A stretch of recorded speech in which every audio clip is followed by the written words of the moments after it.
Dear students welcome to MCQ zone. आज के আমরা क्लास 10 2024 टेस्ट परीक्षार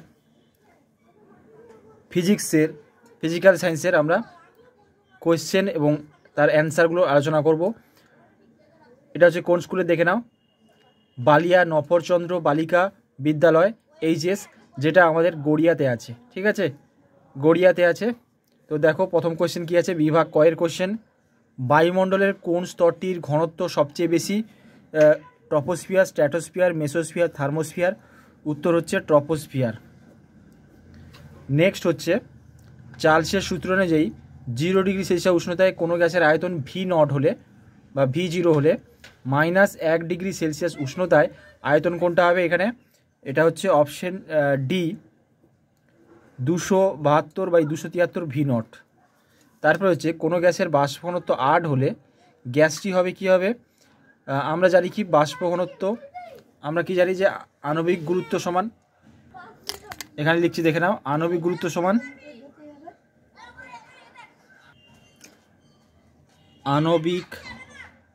আণবিক গুরুত্ব ইকুয়াল টু 2 ইন্টু বাষ্প ঘনত্ব। এবার এখানে দেখো বাষ্প ঘনত্ব 8 দেওয়া আছে, তাহলে এখানে বাষ্প ঘনত্ব জায়গায় 8 বসালে 2 ইন্টু 8, তাহলে 8 × 16, তাহলে 16 গ্রাম হবে অ্যান্সার। আণবিক গুরুত্ব 16 গ্রাম। এখানে আণবিক গুরুত্ব 16 গ্রাম কার হবে? এখানে মিথেন CH4, দেখো CH4 এর হবে।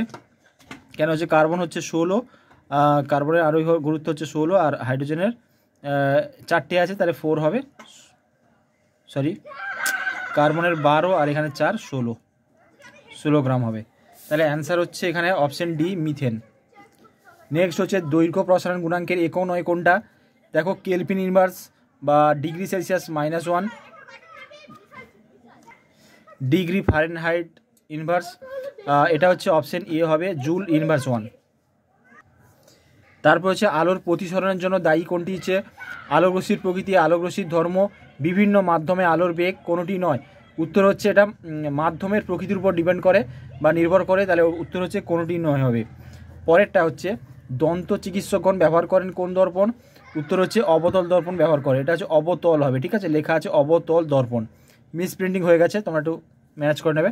পরেরটা হচ্ছে আর মানের XT রোধ সমান্তরাল সময় যুক্ত থাকলে তুল্যরোধ কোনটা হবে? উত্তর হচ্ছে অপশন ডি, R/X হবে। পরেরটা নেক্সট কোয়েশ্চেন দেখো, পরের পেজে চলে যাচ্ছি। পরিবাহীর রোধ ও প্রবাহী মাত্রা অপরিবর্তিত থাকলে উৎপন্ন তাপ H ও সময়ের মধ্যে সম্পর্ক কি হবে? আমরা জানি কি জুলের সূত্র অনুযায়ী H সমানুপাতিক I² RT। তাহলে এখানে রোধ এবং হচ্ছে প্রবাহ মাত্রা একই থাকলে H সমানুপাতিক T হবে, অর্থাৎ অপশন বি রাইট আনসার। পরেরটা একটি ইলেকট্রনের ভর m হলে বিটা কণার ভর কত হয়? ইলেকট্রন বা বিটা কণা হচ্ছে ইলেকট্রনের স্রোত, অর্থাৎ ইলেকট্রনের ভর যদি m হয়, বিটার কণার ভরও হচ্ছে m হবে, তাহলে অপশন এ। পরেরটা সবচেয়ে সক্রিয় অধাতব মৌলটি হচ্ছে ফ্লোরিন, অপশন সি ফ্লোরিন। পরেরটা হচ্ছে LiH অণুতে Li এবং H উভয় পরমাণু যে নোবেল গ্যাসের ইলেকট্রন বিন্যাস লাভ করে সেটা হচ্ছে দেখো নিকটবর্তী ইলেকট্রন বিন্যাস হচ্ছে হিলিয়াম, নিষ্ক্রিয় অণু হচ্ছে হিলিয়াম। পরেরটা হচ্ছে তড়িৎ বিশ্লেষণের দ্রবণে তড়িৎ পরিবহন করে কারা? আয়ন পরিবহন করে। HCl এর সংস্পর্শে সাদা ধোঁয়া সৃষ্টি করে NH3 বা অ্যামোনিয়া। অতি সক্রিয় ধাতু কোনটি? অতি সক্রিয় ধাতু হচ্ছে পটাশিয়াম। মিথেনের সমগণ হচ্ছে মিথেন ইথেন হবে, মিথেন ইথেন প্রোপেন বিউটেন এগুলো হচ্ছে সমগণীয় শ্রেণী, তাহলে এটা অপশন সি। পরেরটা হচ্ছে ওজোন গ্যাসের ঘনত্বকে কোন এককে প্রকাশ করা হয়? উত্তর হচ্ছে ডবসন এককে প্রকাশ করা হয়। জীবাশ্ম জ্বালানির দহনে অথবা আছে দেখো জীবাশ্ম জ্বালানির দহনে কোন গ্যাস উৎপন্ন হয়? কার্বন ডাইঅক্সাইড বা CO2। পরেরটা আছে কয়লার একটি নমুনা তাপন মূল্য 30,000 কিলো জুল পার গ্রাম বা গ্রাম -1 বলতে কি বোঝায়? যে 1 কেজি, এখানে গ্রাম ইনভার্স আছে, তাহলে 1 গ্রাম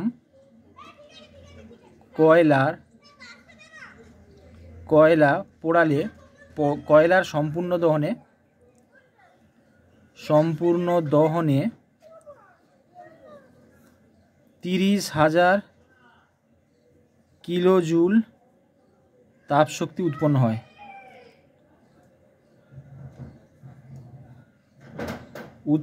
হয়। ঠিক আছে, এবার নেক্সট পেজে চলে আছি। দেখো পিভি ইকুয়াল টু এন একটি সমীকরণে কোন রাশিটি স্থির? এটা হচ্ছে আর, এখানে উত্তর হচ্ছে আর। সার্বজনীন গ্যাস ধ্রুবক স্থির হবে। একটি গ্যাসের মোলার ভর এম গ্রাম এবং অ্যাভোগাড্রো সংখ্যা এন হলে একটি অণুর ভর কত হবে? তাহলে 1 মোল মানে কি হচ্ছে আমরা জানি, 1 মোল মানে মোলার ভর মানে হচ্ছে 1 মোল। তাহলে 1 মোলের ভর হচ্ছে কত? M gram. তাহলে 1 মোল মানে কি? অ্যাভোগাড্রো সংখ্যা। তাহলে এন হচ্ছে অ্যাভোগাড্রো সংখ্যার হচ্ছে ভর হচ্ছে এম গ্রাম। তাহলে 1 গ্রাম একটা কত হবে? তাহলে এম বাই এন গ্রাম। তাহলে উত্তর হচ্ছে এখানে এম বাই এন হবে, এম বাই এন। পরেরটা 0 ডিগ্রি সেলসিয়াস থেকে 4 ডিগ্রি সেলসিয়াস এ জলের আয়তন প্রসারণের গুণাঙ্ক ঋণাত্মক। ওই উষ্ণতার মধ্যে জলের আয়তন উষ্ণতা বৃদ্ধিতে বাড়বে না কমবে? আয়তন হচ্ছে এখানে কমবে, যেহেতু ঘনত্ব বাড়ে আয়তন কমবে। একটি ধাতব দণ্ড বাঁকা, এর মধ্য দিয়ে তাপের পরিবহন কি সম্ভব? এটা হবে অবশ্যই।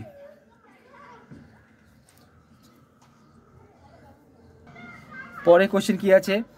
এ এবং বি দুটি মাধ্যমে আলোর বেগ যথাক্রমে 2 × 10⁸ মিটার পার সেকেন্ড এবং 2.25 × 10⁸ মিটার পার সেকেন্ড। কোনটি লঘুতর মাধ্যম? যেখানে আলোর বেগ বেশি সেখানে লঘুতর মাধ্যম হবে। তাহলে অপশন বি, এটা হচ্ছে বি মাধ্যম হবে। পরেরটা রেডিওথেরাপিতে ক্যান্সার কোষ ধ্বংস করার কাজে ব্যবহৃত হয় ড্যাশ রশ্মি। এটা হচ্ছে এক্স রশ্মি বা গামা রশ্মি, দুটোই হতে পারে।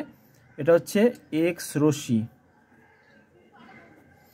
পরেরটা কোনো পরিবাহীর রোধাঙ্ক 4 × 10⁻⁸ ওহম × মিটার হলে পরিবাহিতাঙ্ক কত হবে? 1 / রোধাঙ্ক হয়।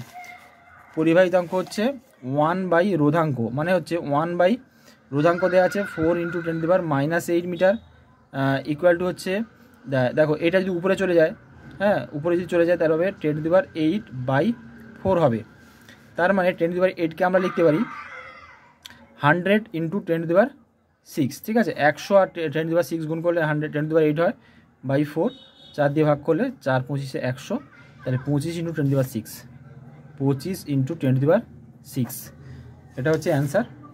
তাহলে উত্তর হচ্ছে 25 × 10⁶। আর একক হবে কি হবে? ওহম ইনভার্স আর মিটার -1, ওহম ইনভার্স মিটার 1। ফ্লেমিংয়ের বামহস্ত নিয়মে তর্জনীয় মধ্যমার মধ্যবর্তী কোণ কত ডিগ্রি হবে? 90 ডিগ্রি। বিওটি কোন ভৌত রাশির একক? তড়িৎ শক্তি।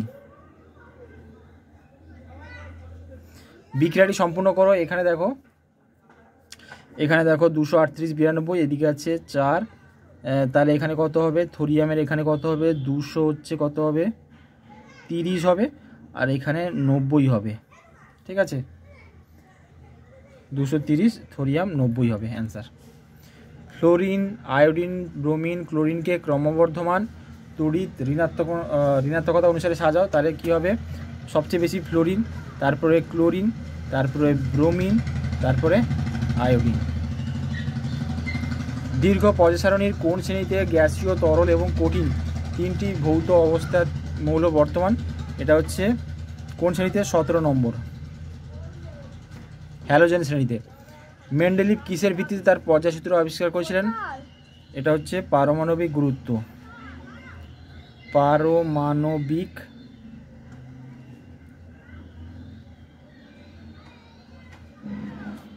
ক্লোরোফর্ম এবং সোডিয়াম ক্লোরাইডের মধ্যে কোনটি জলে দ্রবীভূত হয়? আমরা জানি লবণ যেটা হচ্ছে সোডিয়াম ক্লোরাইড বা লবণ জলে দ্রবীভূত হয়। উত্তর হচ্ছে সোডিয়াম ক্লোরাইড। ঠিক আছে, NaCl বা সোডিয়াম ক্লোরাইড জলে দ্রবীভূত হচ্ছে, এটা অ্যান্সার। নেক্সট কোয়েশ্চেন, অম্লায়িত জলের তড়িৎ বিশ্লেষণে ক্যাথোডে ও অ্যানোডে উৎপন্ন গ্যাসগুলির আয়তন অনুপাত কত হবে? 2:1। একটি তড়িৎজয়ী যৌগ Al2SO4 জলীয় দ্রবণে কী কী আয়নে বিয়োজিত হয়? এখানে অ্যালুমিনিয়াম হচ্ছে Al3+ এবং SO4 2 হচ্ছে SO4 2- হবে। নেক্সট হচ্ছে অ্যানোড মাঠে উপস্থিত একটি ধাতুর নাম কী হবে? সোনা হতে পারে, যেটা হচ্ছে সোনার সংকেত হচ্ছে AU, ঠিক আছে, সোনা, ব্যাকে লিখছি সোনা। ফেরিক ক্লোরাইডের জলীয় দ্রবণে অ্যামোনিয়ার জলীয় দ্রবণ যোগ করলে যে অধক্ষেপ পড়ে তার সংকেত হচ্ছে APOH3, ফেরিক হাইড্রোক্সাইড। তারপর হচ্ছে শূন্যস্থান পূরণ করো, H2H2O7 প্লাস H2O। তো আনসার হবে এখানে 2 অণু H2SO4 বা 2 অণু সালফরিক অ্যাসিড। নেক্সট হচ্ছে উচ্চ উষ্ণতায় ম্যাগনেসিয়াম ধাতুর সঙ্গে নাইট্রোজেনের বিক্রিয়ায় যে যৌগ উৎপন্ন হয় তার নাম হচ্ছে magnesium nitrite, Mg3N2, magnesium nitrite, magnesium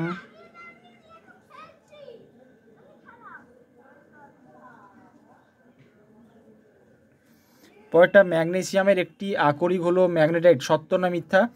এটা উত্তর হচ্ছে মিথ্যা হবে। আয়রনের আকরিক হচ্ছে magnetite. Mn plus plus Ne tends to এখানে M একটি জারণ না বিজারণ বিক্রিয়া? এটা হচ্ছে বিজারণ বিক্রিয়া।